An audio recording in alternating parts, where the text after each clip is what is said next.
programme d'action du gouvernement tel qu'annoncé à la Chambre basse du Parlement.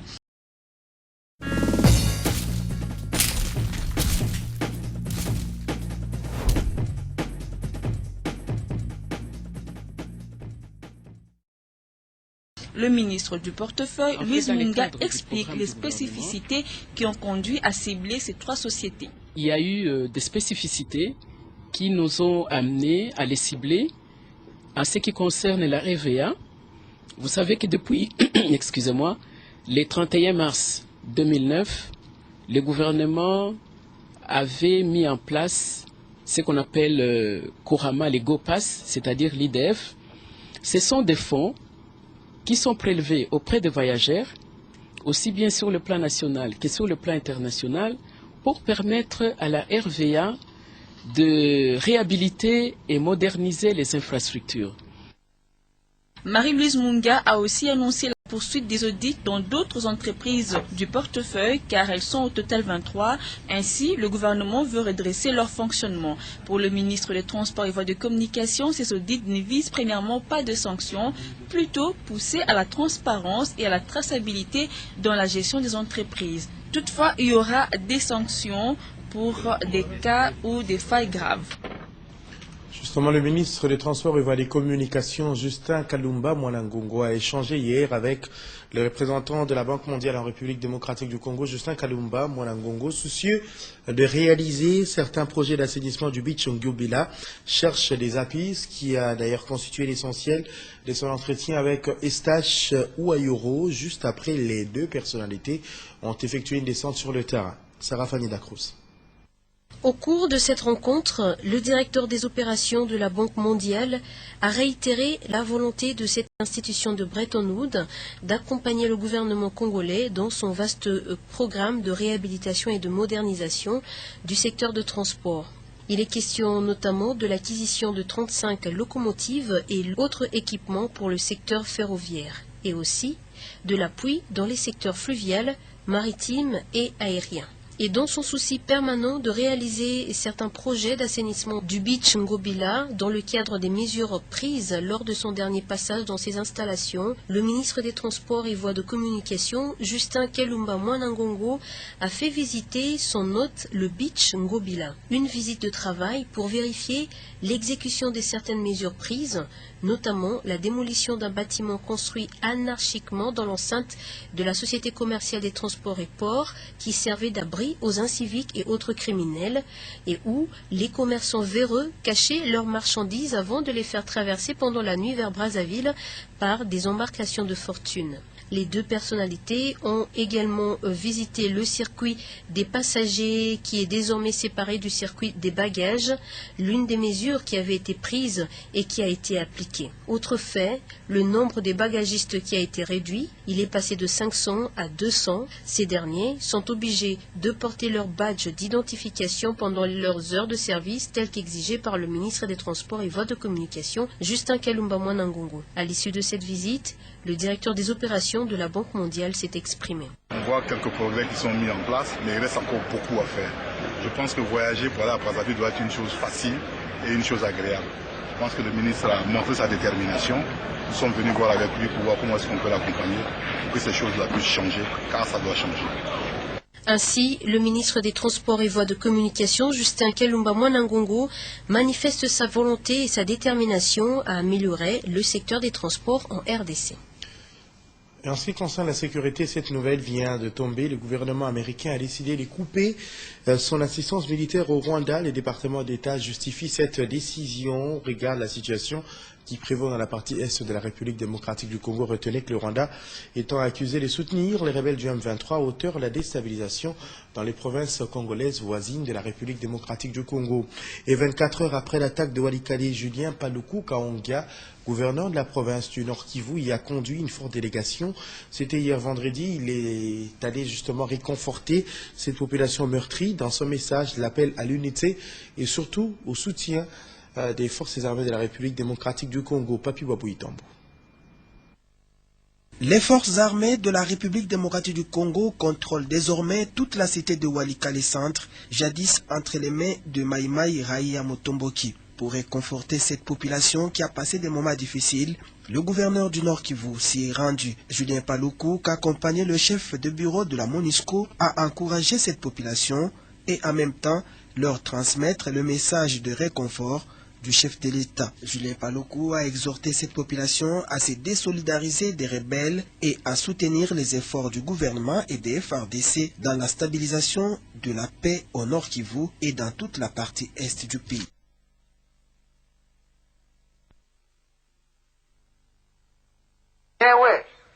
Unawaza kama wewe mwenyewe unaweza kuikala kwa hii nchi wakakuacha kama wewe peke utaiwezaka? Sasa wanatumikisha watu bila kujua, wanakuja kuwasumbua huku kusudi waoneshe kama province yote iko ndani ya shida. Mko mnasema wao tunapinga na M23. Hamujua kumbe wenye mko nafanya vitendo vyenyewe ni vile vitendo vyenye M23 iko na watumikisha ndani bila nyinyi kujua. Le chef des bureaux de la MONUSCO, elle, a lancé le message de l'unité. Ne font que vous diviser. Et vous êtes divisés pourquoi? Vous êtes une communauté de tous les Congolais. Est-ce qu'il est utile en ce moment précis de vous diviser? Ça sert l'intérêt de qui?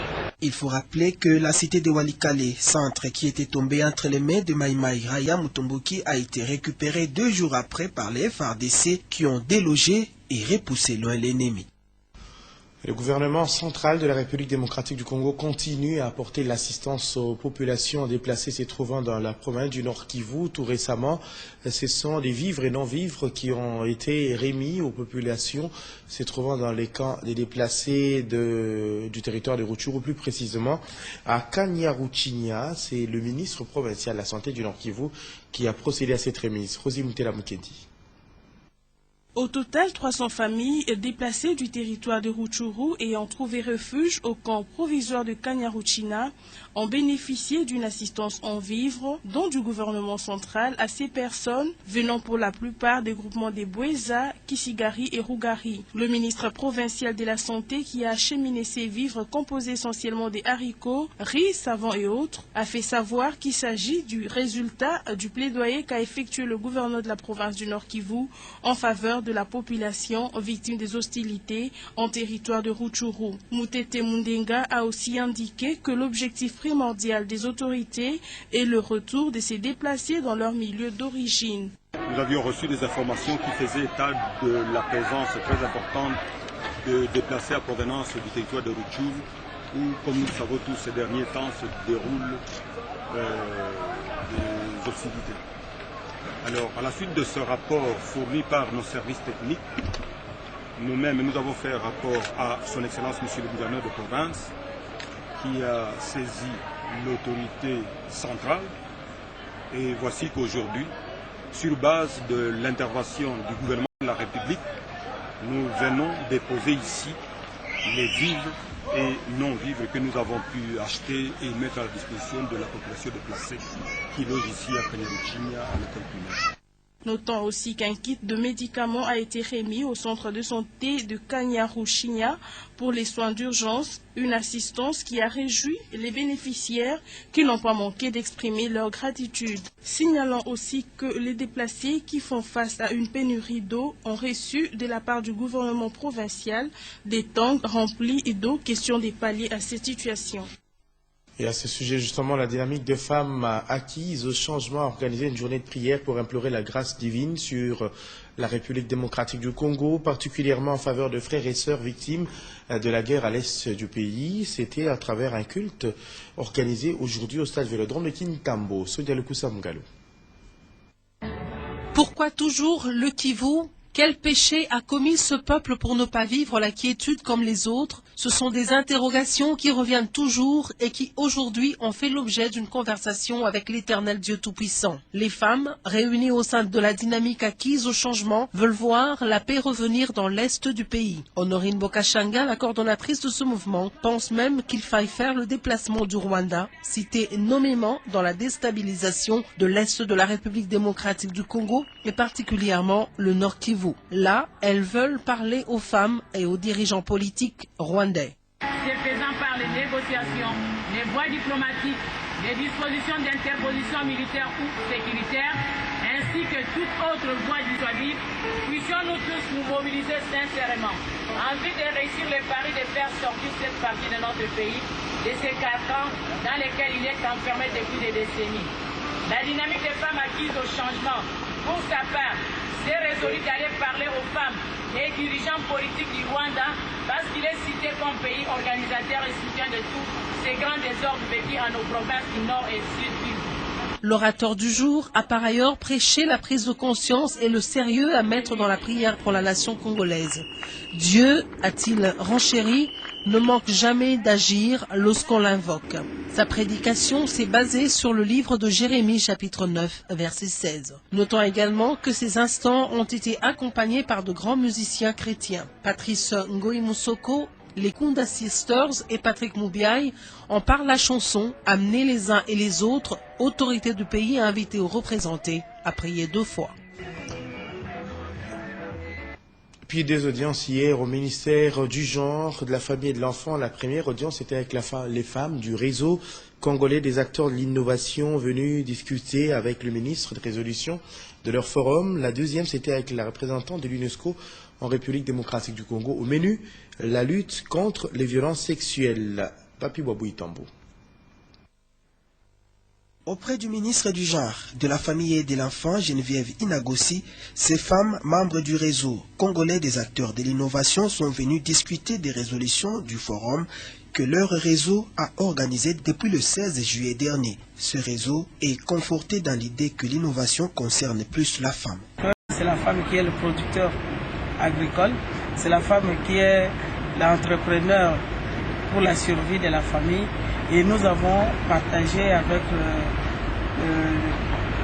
la ministre du Genre notre satisfaction aux résolutions du réseau, surtout la déclaration qu'on a fait adresser au chef d'État qui sera soumis au sommet, au 14e sommet des chefs d'État dans le cadre de la francophonie. La représentante de l'UNESCO en RDC a échangé avec le ministre du rôle de son ministère dans la lutte contre les violences sexuelles. Convenu qu'il fallait, pour que cette action soit pérenne et concerne l'ensemble du territoire, que le ministère puisse former lui-même ses partenaires au niveau provincial sur une communication pour le changement de comportement vis-à-vis des violences sexuelles. Il faut rappeler que la formation des partenaires sur les changements des comportements a été surtout retenue. Le commandant de la police des circulations routières, province de Bandundu, a fait une mise au point sur la circulation routière au niveau de la nationale numéro 1, des précisions portées à la suite des accusations sur les tracasseries au niveau de cette route d'intérêt national. Il est au micro d'Olivier Confim-Abova. Le Bandundu commence à partir de 45 km du carrefour de Mongata. À partir de Kinsele jusqu'à Bandundu, il n'y a que des postes de circulation routière, entre autres, il y a Kinsele, où sont implantés les services de recouvrement provincial dénommés BERBE en sigle. Ce service est appuyé par la police de circulation routière. Et puis vous allez à Massambi, il n'y a pas de barrière. Bon, quand vous laissez la route nationale numéro 17, vous entrez par Mongata pour franchir jusqu'à Luangue. Les Bandundu commencent à partir du pont Kwango. Et de là, vous quittez le pont Kwango, vous allez vous retrouver à Kenge. Kenge, vous avez Kenge, Massamuna, et vous retrouvez à Dukwit. De Dukwit, nous avons Luangue. Donc il y a des fois nos transporteurs confondent ce qu'ils font sur le terrain. Les conducteurs ou les transporteurs transportent de très mal. Ils surchargent le véhicule. Maintenant, les agents qualifiés qui sont formés dans des postes que je viens de citer, alors le fait de les contrôler, ils trouvent que c'est une tracasserie. Mais la PCR n'a jamais érigé de barrières. Érigé de barrières, on trouve surtout le poste de péage qui fait partie du FONER pour la réfection de route. Alors nous avons à Kassai un poste de péage, nous avons à Mongat aussi. Ce poste de péage est situé juste avant d'arriver au pont Kwango qui fait la limite avec la province-ville de Kinshasa. Donc une barrière est connue. Mais nous ne faisons pas de barrière, nous appliquons les instructions du nouveau code de la route qui dit que s'il faut contrôler le véhicule, on contrôle, mais on ne met pas de barrière sur la voie publique. Puisqu'on parle à territorial, retenez que les sportifs membres de l'interclub Bananzanza ont adressé un message de soutien au gouverneur à l'intérim du Bas-Congo Déon Koussou. Il salue l'implication du gouverneur à l'intérim dans l'émergence du sport dans le Bas-Congo. On écoute le président de l'Interclub, Bananzanza. Nous, membres de l'Interclub Bananzanza, soutenons par la présente les grandioses actions de son Excellence M. Déon Koussou Kunzibikawa, gouverneur des provinces AI du Bas-Congo. Interpellons toute la population du Bas-Congo en général et de la ville de Matadi en particulier pour son implication personnelle à la qualification de l'AS Veti Club à la demi-finale de la Coupe du Congo, de la remontée spectaculaire du tout capable Elima à la Vodacom Super League ex-Linafoot et de la victoire éclatante du boxeur Maroy au tournoi national de boxe tenu à Kinshasa au Shark 11. Invitons cependant toutes les masses laborieuses, toutes tendances confondues de la province du Bas-Congo à se joindre à l'idéal de la révolution de la modernité prôné par son Excellence Joseph Kabila Kabange, chef de l'État, pour décourager avec force les prédateurs démagogues de notre développement. Demandons ainsi au pouvoir discrétionnel de la haute hiérarchie de la République de maintenir son Excellence Déon Koussou Kunzibikawa au poste du gouverneur AI du Bas-Congo jusqu'aux échéances électorales provinciales prochaines. Nous vous remercions.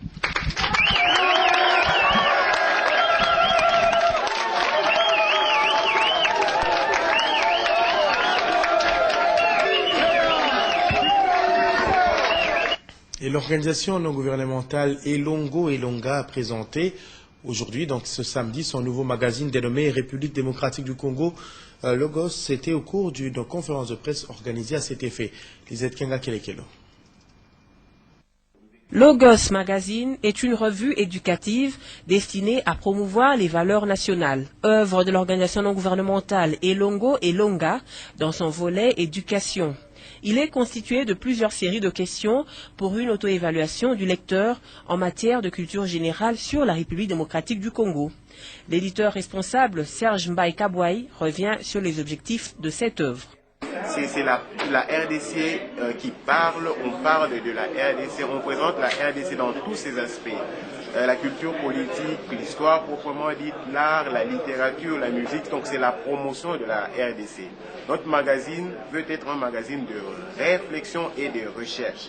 Donc voilà le Logos en termes de raison, voilà pourquoi nous avons choisi le terme Logos. La vision de notre magazine, c'est la reconstruction de notre identité collective en tant que peuple. Plusieurs journalistes, producteurs et animateurs, amis de la culture, ont assisté à cette conférence de presse. Et le professeur Mathias Boaboa Kayembe, directeur général de l'Agence nationale pour la promotion des investissements ANAPI, a procédé à la présentation du trophée de la Star in Leadership and Quality, trophée qu'il a ramené de Paris en France. Pour ce faire, une grande cérémonie festive est organisée hier dans la soirée. C'était dans une salle de la commune de la Gombe, devant cadres et agents de l'ANAPI. Reportage. Le directeur général de l'Agence nationale pour la promotion des investissements, le professeur Mathias Boaboa Kayembe, est fier de présenter le trophée de la Star in Leadership and Quality, reconnaissance internationale pour le travail qu'Abba l'ANAPI ramené de Paris en France. Cette agence congolaise a été primée pour s'être distinguée au niveau de la qualité du travail. Dans cette salle, tous les cadres et agents sont présents. Le directeur général dit dédier ces trophées au chef de l'État Joseph Kabila Kabange, géniteur de l'ANAPI, et à tout le personnel. Les trophées illuminent le lieu. Ça a la forme de la terre, mais une terre en diamant taillé, et sur un socle qui est en or. Et sur le socle, on a bien écrit ANAPI, BID 2012 Paris, ANAPI Star for Quality. Donc les gens de l'ANAPI sont des stars pour la qualité. Voilà.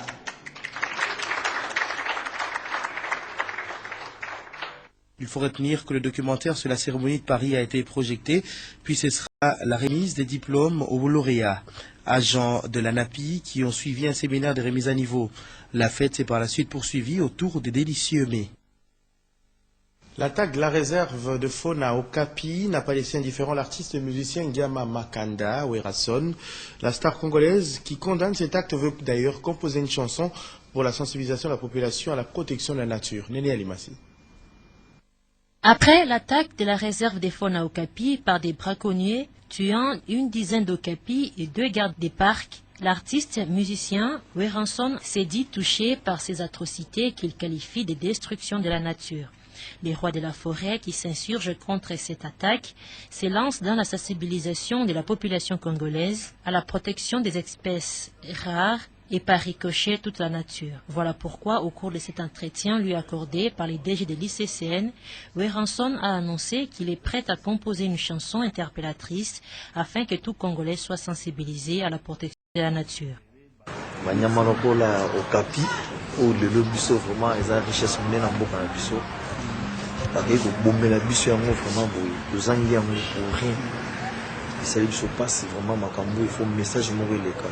Tu as un problème à casse au-delà même parce que va pas en États-Unis bah tu ming ma lébi bah donc va regretter mais biso moto zo mona ngo ngire le resati yango en tout cas prochainement pour lancer nzembo moko ya makasi on a koyeba que comment tu peux protéger nature zamba au zamba au besoin négliger seul le zamba ezati biso peut à la société.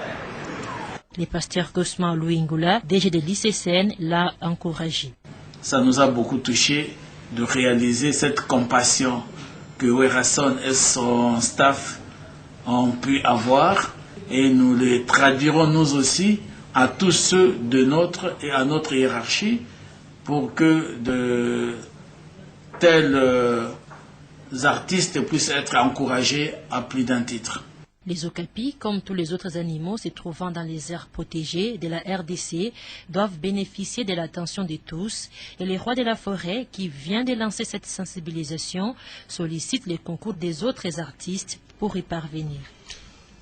Terminons par cette information. L'entreprise de télécommunications Tigo a procédé hier dans la soirée au lancement de son nouveau produit, le portefeuille électronique Tigo Cash. La cérémonie s'est déroulée en présence de plusieurs autorités et personnalités. Les détails dans ce reportage de Lisette Kenga-Kelekelo.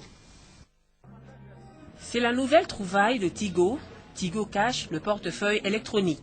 Il s'agit pour cette entreprise de téléphonie cellulaire de permettre à ses nombreux abonnés de transférer de l'argent à un proche à partir de son téléphone.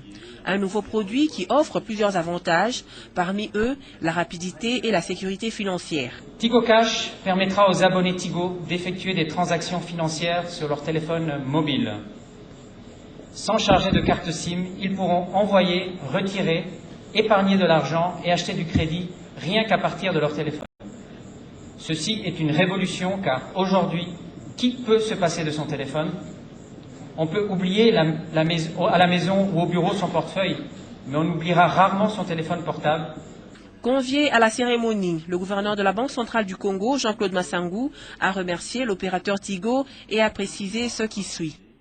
En effet, l'utilisation d'un réseau important d'agents mobiles, Tigo Cash, couplé avec des distributeurs agréés et recourant aussi aux cambistes de rue, permettra de mieux faire circuler les petites coupures et ainsi augmenter l'utilisation des francs congolais. Le ministre de PT Intic, Kinké Moulumba, a exprimé sa satisfaction face à cet élan de modernité que prend le secteur de téléphonie mobile. Notre pays, en plein dans la société de l'information, engagé dans la réduction de la fracture numérique, dont c'est le grand défi, à relever par notre gouvernement. Ce moment de bonne humeur s'est clôturé par une tombola. Plusieurs cadeaux ont été offerts par Tigo aux convives. Voilà, c'est donc c'est clôture cette édition d'actualité sur Digital Congo. Merci de l'avoir suivi. Je vous retrouve demain à 23h et le Kinshasa. Très bonne suite des programmes sur l'écran numérique. Au revoir.